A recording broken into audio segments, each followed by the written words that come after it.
Welcome to Look Behind the Look, the celebrated podcast that explores your favorite looks in film, television, and fashion history. Through conversations with the fashion world's elite and award-winning hair, makeup, and costume designers on sets around the world, you will see and hear exciting tales from behind the scenes, career origin stories, and tons of advice and tips. I'm your host, Tiffany Bartok.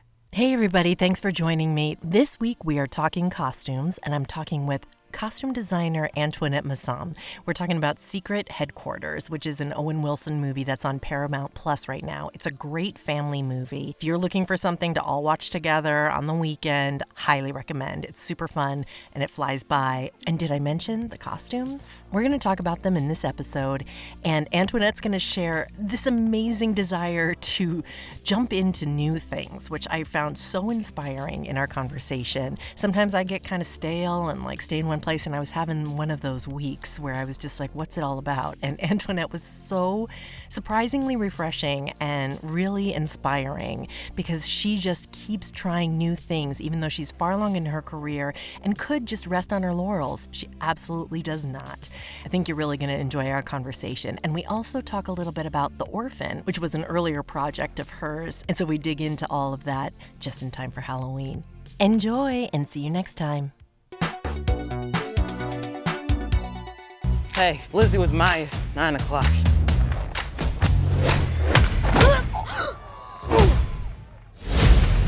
Sorry about the game, but we're gonna have fun tonight. Let me guess, another IT conference? I'm gonna be back in a couple days, tops. Hey, Mom. Dad has a work emergency, so can you come pick me up? I love it when you call me Mom. Let's throw a rager. What's happening?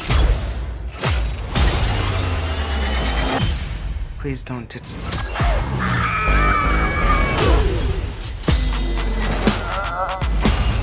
This is so tight. It's some kind of superhero lair. Your dad's a superhero. What? No, my dad can't handle hot wings. Step into the spotlight. Check this out. What? Hi, Antoinette. It is good to see you. Finally, we have been going back and forth, and today we're talking about Secret Headquarters, which we began the process of scheduling this interview before it came out. And now, of course, everybody has been enjoying it. So it's kind of a different perspective that we can come to because people will have seen it by now. And I'm sure they have a lot of questions because the work is incredible. It was amazing, and it was even more amazing that the timing, it came out just before kids went back to school, and it was #1 streaming on Paramount, so that says a lot. Families needed a movie like this. I'm telling you. Yeah. I mean, as a parent, it really is hard to find content Stranger Things is great, but it's I spend half the time saying, don't look, don't look, don't look. So it was nice to just have a movie that you can just freely say nothing is going to be freaking anybody out for a while. So this is a super enjoyable family movie. And who doesn't love to watch Owen Wilson and baseball and all those good things? But I know that the creation of the costume was not so free and easy, probably. No, it was probably, and I'm, a little long in the tooth in doing this, probably one of the most challenging experiences of my career. Really? I thought doing a Western in the middle of COVID, in the middle of nowhere, was hard. You're talking about The Harder They Fall, right? Yeah, the most stylish cowboys around. Yes, absolutely. Yeah, and I did this right after that. Oh. So, I love diversity. I love mixing it up. I like changing my creative process, keep me on my toes. But I didn't understand to the extent creating what we call a Ferrari, walking, talking Lamborghini, is basically what a superhero suit is. And that's how it was described in the script? Well, no, it's the producer, the directors, what we called, we're making a Lamborghini. It was like the the level of creative input, the amount of artists involved in trying to bring this to life, the pace, the deadline, I mean, the materials used to make this. I mean, I could go on, but it was not a Honda. It was a Lamborghini. And of course, what it cost, producers like, we're making a luxury car, Antoinette, we're making a luxury car. Okay, Yeah. thanks for letting me go. This is luxury. Yes. It's luxury. So what are the beginning steps, the sketches, what was the inception of the idea of Owen Wilson's suit? Well, when I started, Mhm. joined the team, our directors, Rel, he had already been, workshopping, working with different concept artists, storyboard artists, and Paramount Studio and Jerry Bruckheimer Films had also conceptualized ideas. And then when my production designer, who we worked together on The Harder They Fall together, so this was like a match made in heaven for me, he brought in some of his concept artists, because everybody has their favorite concept artists. And there's a team of people. Basically, it's almost like you're in a writer's room and workshopping ideas, what about, this reference, or what about this idea, or what if they did this when they moved? So it's almost like trying to, with the base idea in the story, the guardian, alien influences, seeing what people could come up with. So there was a start of a guard when I came on, the last one on the team. And my production designer says, great, costumes here now. Here. Which in all honesty is one of the main reasons I wanted to work on this film. Rel and Henry are amazing. I'd met them before a couple of years prior and always wanted to work with them. And this opportunity couldn't have come at the better time. It's like, no more dusty cowboys. Great, let's dive into making this, doing something new. So when I started the roundtable meeting, the production designer, myself, the producers, the directors, and just really having a in-depth talk about what did we want to say with this superhero? Because there's superheroes all over the place. Right. Everybody has a superhero. I mean, I can't keep up with the Marvel universe. Right. And how is our superhero that we want to be relatable to the kids, how are we going to make that different and stand on its own? So that was the goal, and no pressure. Exactly. Taking all that had been done before and streamline it and just starting to say, okay, where are we going next? And so I brought in some from my team work directly with me so that we could give the studio concept artists more concise ideas. Before that, it was, loose, creative. Right. But now we had to build this monster. So let's okay, that helmet is great, but nobody will be able to fight in it. And I love what you've done with the shoulders, but they can't move. So let's get serious now, you guys. And looking at the clock ticking, that was really intense. Sure. And so while we were creatively coming up with the visual of what this person would look like in a suit, because there's a human being under that superhero. Yes, very much, right? Don't shoot! I'm the IT guy. I was alerted to a security breach. Antoinette had to do what the costume designer does, which is materials, what fabrics, what colors, what are the underlayers, what style boot, I had to, it's almost like call it, once you take the shell off a turtle, what's underneath? That's my responsibility. So it took a while, and I have to say, there were some people who were a little curious about my color choices, but it worked out. when you say the turtle shell, that's funny you should say that, because that's what I was thinking the whole time that he looked like. It really harkened back to a tortoise shell, with the shape of the pieces that come together, Yeah, so that's hexagon. yes. So Yeah. and tell me about the color choices. What was the pushback on the color choices? The darkness? Well, you think superhero, you think black, Okay. right? Mhm. And that's been so done. Yeah, And yeah. also too, so dark. Yeah. And this was not our movie. This Mm. was not our Guardian. And I just thought I still wanted to appear strong, but not not unapproachable, if that makes sense. Yes, yes. Yeah.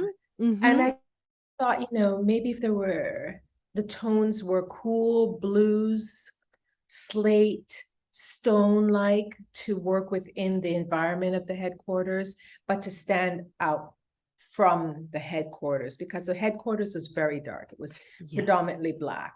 And I needed my Guardian to not, disappear into the woodwork, if you want to call it. Yes, yes, yes, yes. And first was the design of the headquarters with there was hexagons on the wall and sort of with the shape of it. Was that all set already and then the Well, costume came?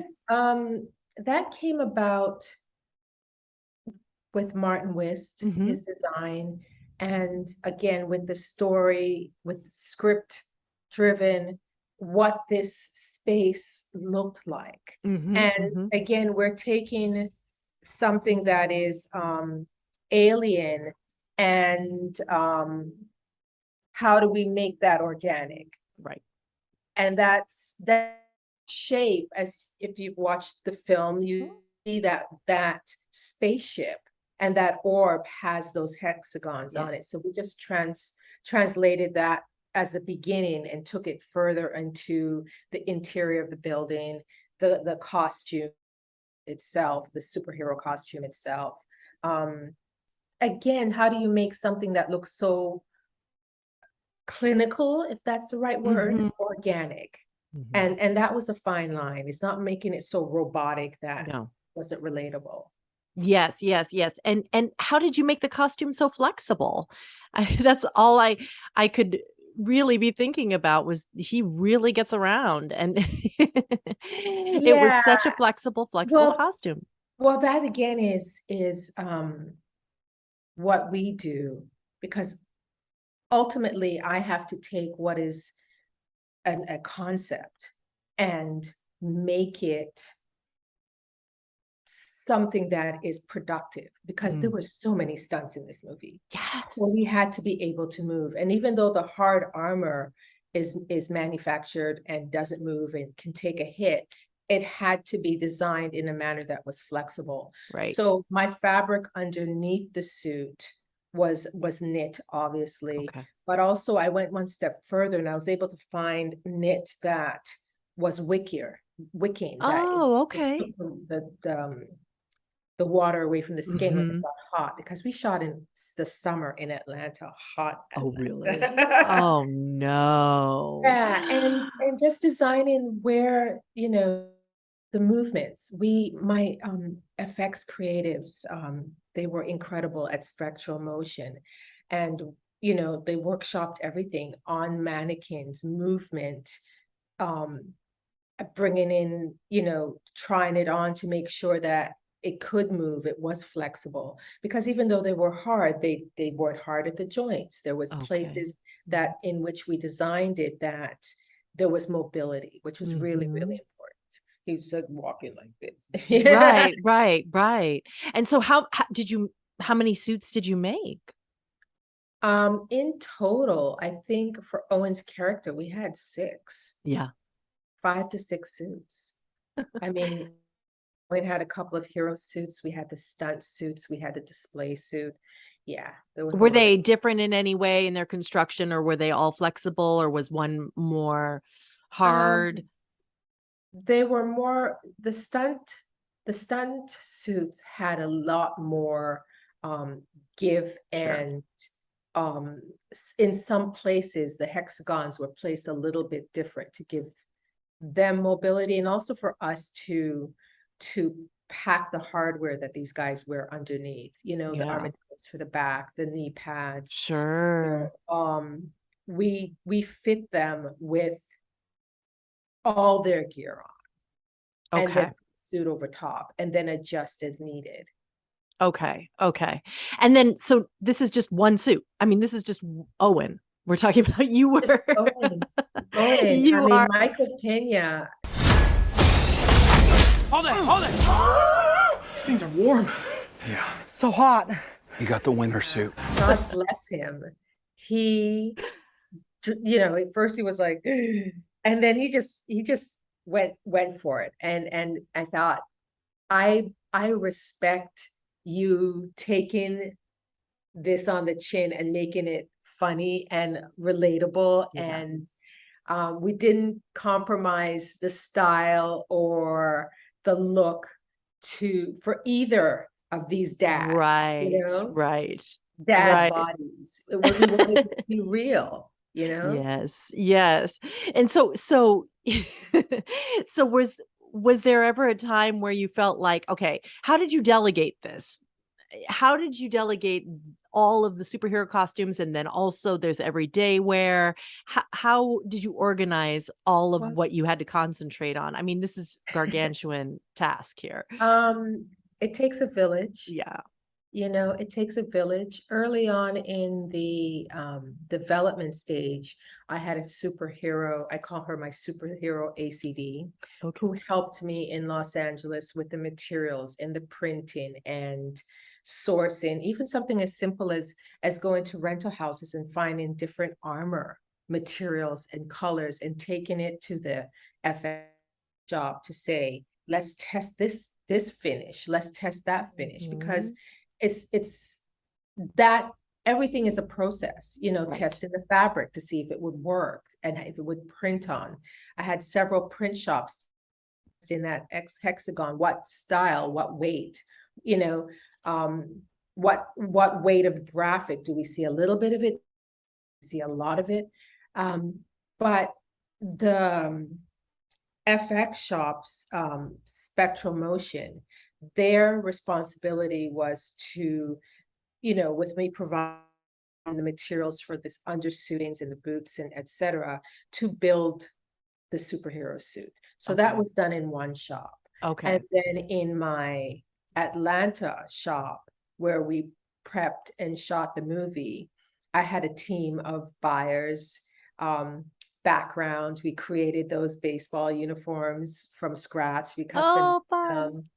that moon dance. Thank God it was at the end of the movie, because we all had fun. We had a lot Yeah. of fun Oh, making good. those costumes, and we went back to our grade school selves. You know what I mean? Yeah. If we were 12, 13, 14, how would we, make a costume and Yeah. try to think like kids and have fun with it. So we had the Lamborghinis happening over here, and then going to the dollar store and the arts and crafts and Target and just putting things together, thrifting and finding stuff to create these costumes these kids wore.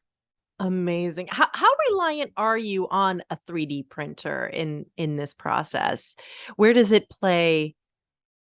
The 3D printer played at the FX at Spectral Motion, and that was the ultimate 3D printer. Wow. Nothing What that makes it the ultimate? ultimate is that it had a room on its own. It was that big. Wow. Yeah, That's it was cool. that big and that in it. And I was able to, once I left Los Angeles, fly back to LA to go in and work with those guys. We Zoomed. I really appreciate being able to be as involved as I was in the creating of this costume. I wanted to be. I've never done this before. I wanted to know how to make something like this from start to finish. And there were some hiccups because we made it really fast. But, seeing the 3D printer and all the machines that they used, as well as, let's be clear, it's not just machines that make these suits. we had a team of what we call the soft goods stitchers who, created the linings and the paddings in the places that we needed it to flush out the suit. And this is all done by hand.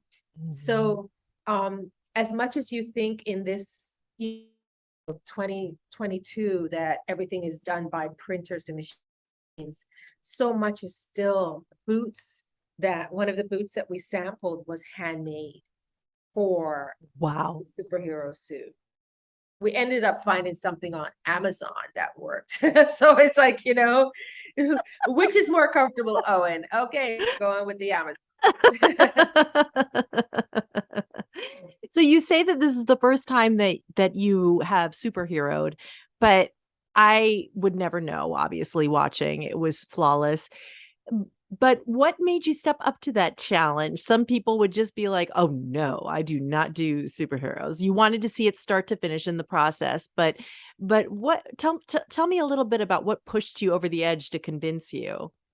I'm crazy. That's what I kept saying to myself when we were making this. You're crazy. Yeah. I mean, I'm Good, like, good. Costume designers, in my mind, we're artists in our own right. And as an artist, why not give myself a challenge?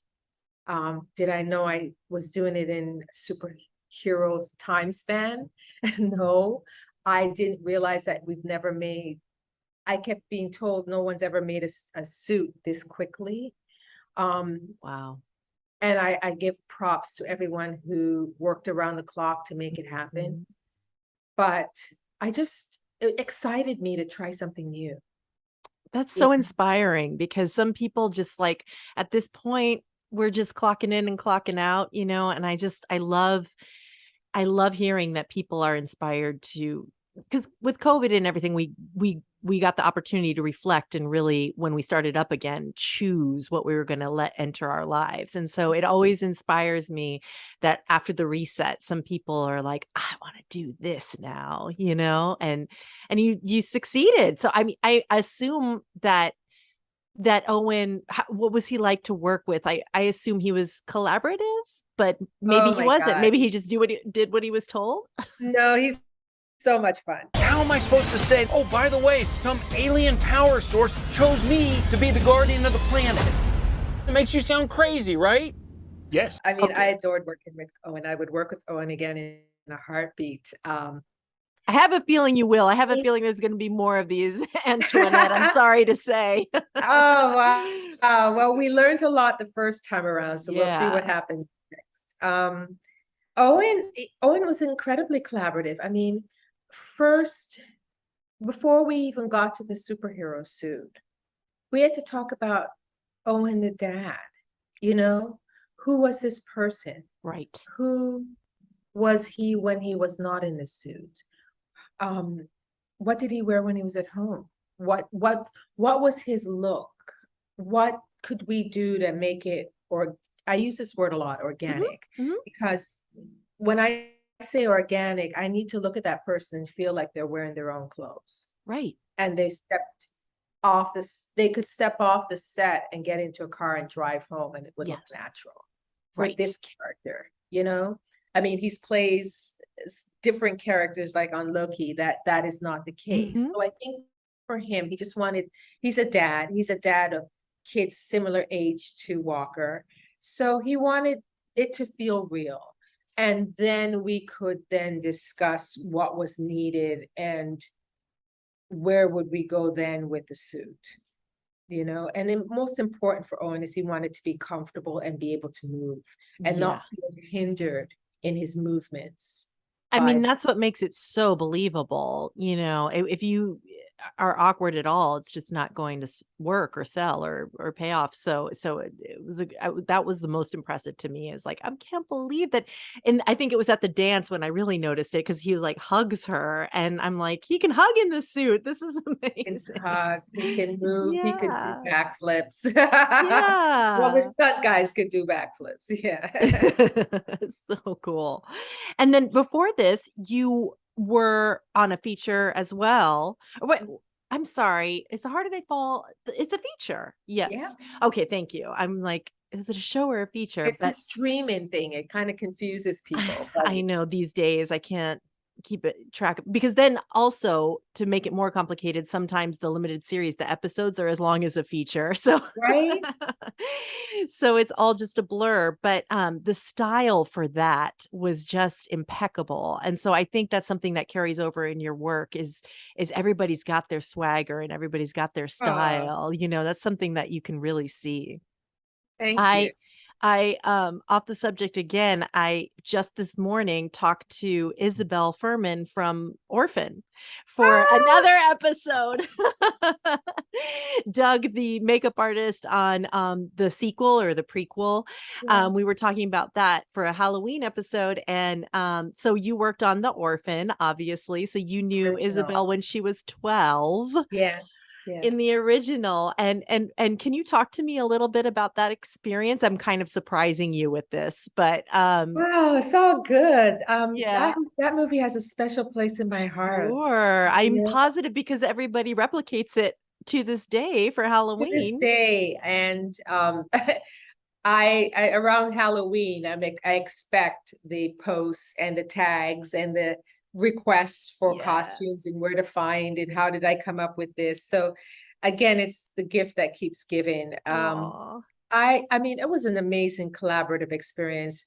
Jaume Colette Sierra, my director on that film, was so cool and so creative. I mean, our first meeting, he came with 2 bags. He's Spanish, he's originally from Spain, and came with 2 bags of magazines, some of which I've never seen before. And we were just all over it for details. Look at this Dior lace. What about this Oh, YSL really? buckle? I mean, just things I that thought you were going to say horror magazines, but they were like no, fashion magazines. full on, British Harper's Bazaar, Wow. Australian Vogue, just you name it, nylon. It would fashion magazines, because for him, he was very, very detail oriented, and Right. the small details were really, really important to him. And what was incredible about that film and the look is, I mean, Vera Farmiga. I mean, come on. She can't, that woman has style oozing out of her pores. So Yeah. this is a mom. They're obviously, upper middle class, but yet she's still a mom Mhm. and vulnerable. So wanting to have her relatable, but still the edge of their style there. Mhm. And when this character, this young girl they adopt, comes in, there's got to be something a little off. And Yeah. she's off in her personality. The clothes are a little off, but they can't be so off it looks too weird. So it Obvious. was a really, really fine line with creating those costumes. And thankfully, we shot most of that movie in Montreal. And Montreal has a very old European, old world Right, vibe. that's true. Yeah. Yes. So I don't know if I just absorbed that, Nice. but I designed and had some of her dresses manufactured in Montreal. Oh, wow. And it's almost like taking little girls' party dresses and elevating them. I'm saying this for Right. the first time. It now comes to me because I was trying to figure out how can I describe how I came up with these? And this one thing Montreal had is these beautiful, beautiful young children shops that had the most exquisite clothing in it that you want to dress up your child and take them, Yeah. these little dress clothes. So that inspired me, and I took it to the next level because Isabelle was a little bigger than that age group, but then Right. the clothes a little larger. Right, right, Yeah. right, right, right. Oh my Times gosh. 15 for all her stunt people. She had a gymnast, an aerialist, and you name it. Kids you and adults. So one half the truck, you just saw the size of the clothes just grow. stop it? Because Yeah. they were different size, all of the Different sizes, different ages. I had her her doubles, her photo doubles, that because she of her age, she could only oh, work sure, X 7 amount hours. of hours. Yeah. So we had her photo doubles who they had two, they were twins. And then we had her stunts. And her stunts, there were three of them, from someone who did Cirque du Soleil, who was an acrobat for all the walking on the outside at night on the building and all that stuff. And then we had the woman who were her real stunt, you Okay. know, and VFX is a beautiful thing. Okay. Yeah. Oh my Yeah. gosh. So how did you so on the rack you had to have it was like a full Isabel. I mean, how many Isabelle, but Isabelle hero clothes in Isabelle size. Then we had the photo doubles, and they were a little bigger than her. From the back, they could pass, but they were just a little bigger than her. And then the acrobat was actually shorter than her. But then the stunt people were adult sizes, just small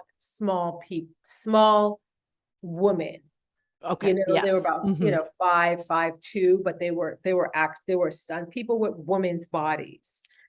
So all those clothes were manufactured. And this was Isabel's first film. So was it fun to work with somebody who was so excited and Oh, she was lovely. I mean, God bless her mother, Elena.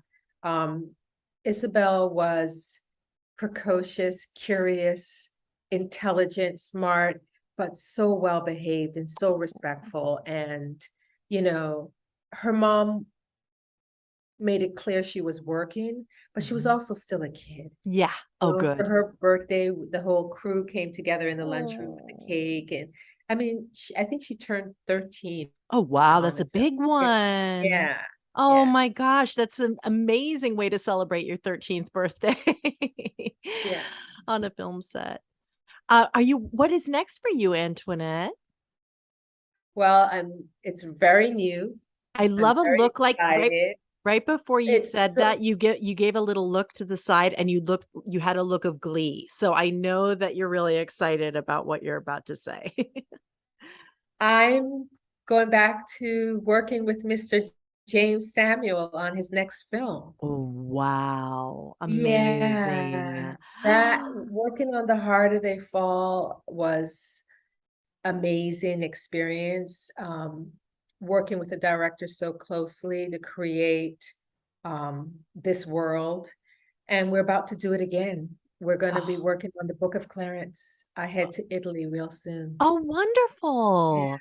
And what made The Harder They Fall so beautiful? What was the key ingredient to making it such a great experience for you? It was special. It was special in that I have a thing about first. It was my first Western. Oh, okay. Yeah. Well, I I've love done it. period before, but I've not done a Western, and that's a whole different genre. But I grew up on Westerns, and I loved Westerns. My father is a big fan, and I actually got to screen this with him privately just so he could see it. His passion for this project, he wrote it, it was his baby.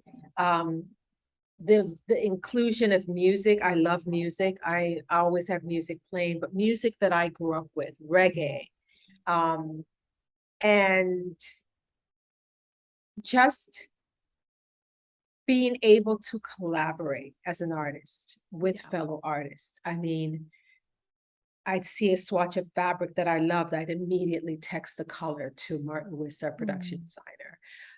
He found wallpaper he loved. He'd call, look, you've got to see this wallpaper. And he'd pull it out. Look at this. What are we going to do? And I'm like, that dress, the blue, So it was That's just, an amazing feeling when people just get it. Yeah. yeah. And that was what was incredibly exciting, is feeling like I was working with like-minded artists, passionate about what we were creating. And then we got knocked flat with COVID.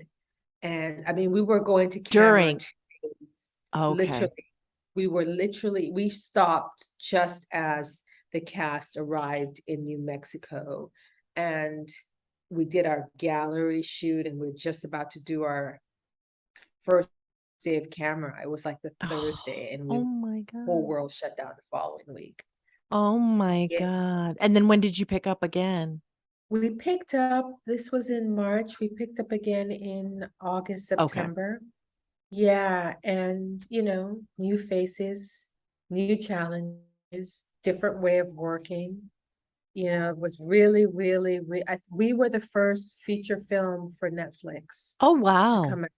Yeah, Wow. And full and film. and They then did a you second unit prior to us to test the waters, but we were the okay. full-fledged, And back then to you did work. Secret Headquarters right after this. Yeah, we finished in the fall, in December, and I did Secret Headquarters. I started it in the early spring. Okay. Yeah, Back which to is back. right after for me. Yes. Yeah. Yeah. Yeah. Oh, and then when do you go to Italy? Soon. Okay. Oh, Really so this soon. is all quite brisk pace for you. Beyond, Yeah.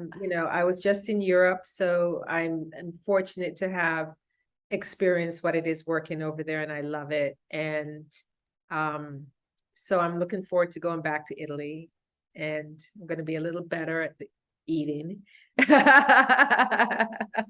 to be a little better. Pizza is my favorite food, and then throw in all the pasta. Oh, Um, give in, give yeah, in. but yeah, Yeah. so I'm looking forward to it. And again, I just finished a contemporary film called Lift, and now I'm going into doing biblical. So I'm so mixing it up. inspired by your desire to try new things and not stay settled in your ways. It's so inspiring. Well, thank you. You know what? I'm in 30 plus years doing this, Mhm. and you put so much time and Yeah. energy and your life. You absorb this industry. It just becomes part of your DNA. And if I'm going to give so much of me to it, why not shake it up a little bit and travel? I mean, my son is an Love adult. I don't have any babies. I don't have any pets at this time. So have suitcase will travel. I love that. Oh, well, it was wonderful to talk to you, Antoinette, and I really look forward to your next projects. And thank you for playing along with me about the orphan. I didn't mean to surprise you, but I loved hearing those No, stories. well, it's not a surprise. It's a surprise talking about it, but Sure. I've been seeing all the trades talking about the latest Uh-huh. rendition of it. So I'm really, really happy for her. It is her baby. I mean, she was the original. So the fact that Isabelle gets to come back and Yeah. continue the story is amazing. Yes, yes, super cool. Well, congratulations on everything and Secret Headquarters. I'm going to tell everybody how to watch it and all of your other projects too. And I hope you have a great day. Thank you so much. Blessings. Look Behind the Look is a Vinyl Foot production, written by me, your host, Tiffany Bartok, produced by Jace Bartok, edited by Nicole Tucker. If you're interested in learning more, find our video version on the YouTube channel, Look Behind the Look Podcast. There you can see rare photos and clips from our guests. And please follow us on Twitter at LookBehindPod and Instagram at LookBehindTheLook. If you like the show, please rate, review, and subscribe. And tell your friends and spread the word. You can subscribe to us on iTunes or any podcatcher of your choice. Thanks for listening to Look Behind the Look.